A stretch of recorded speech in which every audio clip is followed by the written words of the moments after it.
ओम नमो भगवते रुद्राय। माघ मास की कृष्ण पक्ष की पावन पवित्र एकादशी कहा जाता है, जिसे षड तिला एकादशी। हम 13 तारीख, 14 अथवा 15 कब करनी चाहिए हमें षड तिला एकादशी, पूर्ण रूपेण विवेचना करें। षड तिला एकादशी बहुत महत्वपूर्ण योगों के साथ हमें प्राप्त हो रही है और बहुत धन्य, बड़ा भाग्यशाली वह मनुष्य है। कई लंबे वर्षों के बाद बड़े दुर्लभ योगों में हमें यह पावन पवित्र षड तिला एकादशी तिथि प्राप्त हो रही है। तो हमें षड तिला एकादशी का व्रत कब रहना चाहिए और क्या क्या नियम धारण करने चाहिए, इन 6 चीजों का महत्व षड तिला एकादशी में बहुत अधिक है।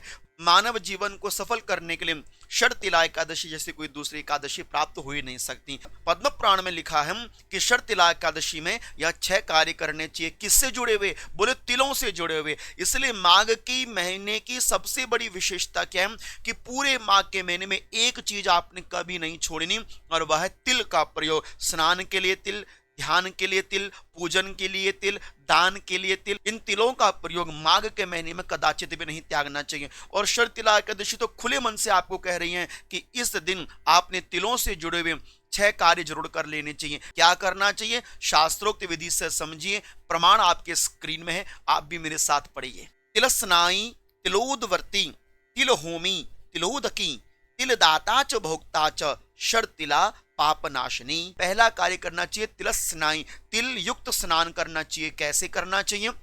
स्नान की बाल्टी में थोड़ा सा गंगा जल डालो, थोड़ा सा चुटकी भर काले तिल डालो और हर हर गंगे करते हुए आप स्नान कर लो। पहला काम, तिल युक्त स्नान करने से आप रोग दोष भोगों से दूर रहते हैं। दूसरा काम करना चाहिए षड तिला एकादशी में तिलोदवर्ती, तिल का उपटन लगाना चाहिए। उपटन लगाने का अर्थ है कि जब आप अपनी माथे पर तिलक लगाएं तो वहां पर अक्षत चावल का प्रयोग नहीं, अपने माथे पर काले तिलों का प्रयोग करें। काले तिलों को तिलक के रूप में धारण करें। तिल होमी, छोटा सा हवन तिलों के द्वारा आप अपने घर में कीजिए।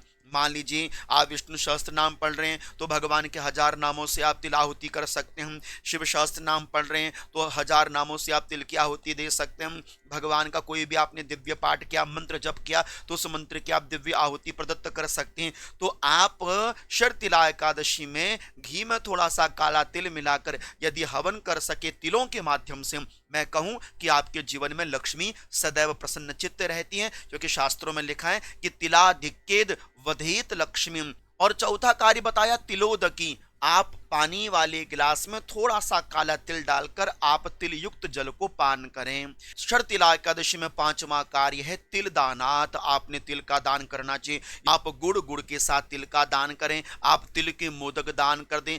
तिल से बनी हुई अपने घर में बनाई हुई वस्तु का दान करना चाहिए। तिल एकादशी में अंतिम और 6वां काम तिलों से जुड़ा हुआ कहा जाता है तिल भोक्ता। इस दिन आपको तिल से युक्त बनाए हुए पदार्थों को ग्रहण करना चाहिए, जैसे तिल के मोदक, तिल से बनी हुई कोई भी दिव्य वस्तु आपकी माताजी पिताजी परोस कर आपको दें, प्रसादी के रूप में आपको प्राप्त हो जाए, जरूर लेनी चाहिए। ये तो 6 कार्य आप करेंगे, लेकिन साथ ही साथ पितरों के लिए आप षड तिला एकादशी में जल में काला तिल चढ़ाकर पीपल के पेड़ में पितरों के नाम से जल दें। दूसरा, जल में काला तिल मिलाकर आप महादेव को अर्पण करें। तीसरा, आप जल में काला तिल मिलाकर भगवान शालिग्राम को अर्पण करें। हमें षड तिला एकादशी का व्रत 14 जनवरी को ही रहना चाहिए, जिस दिन बुधवार है, और इसी दिन आपको 2 दुर्लभ योग प्राप्त होंगे। प्रथम, सर्वार्थ सिद्ध योग, दूसरा अमृत सिद्ध योग, और तीसरा धनु राशि से निकलकर श्री सूर्य देवता मकर राशि में प्रवेश करेंगे, और इसी दिन रहेगा मकर संक्रांति का महापुनीत पर्व। कितने दुर्लभ योगों में आप षड तिला एकादशी का व्रत करने वाले हैं। षड तिला एकादशी के व्रत की विधि यह है कि दशमी तिथि में आपने आहार को कंट्रोल रखना है। किसी भी प्रकार का उच्छिष्ट भोजन आपने ग्रहण दशमी तिथि में नहीं करना चाहिए। एकादशी में प्रातः उठें, स्नान करें, तिलयुक्त जल भगवान सूर्य को देने, तिलयुक्त जल माता तुलसी देवी को देवें, और बड़ी स्नेह पूर्वक आप अपने संपूर्ण पूजन को संपन्न करके शिवालय में शालिग्राम में तिलयुक्त जलादि अर्पण करें।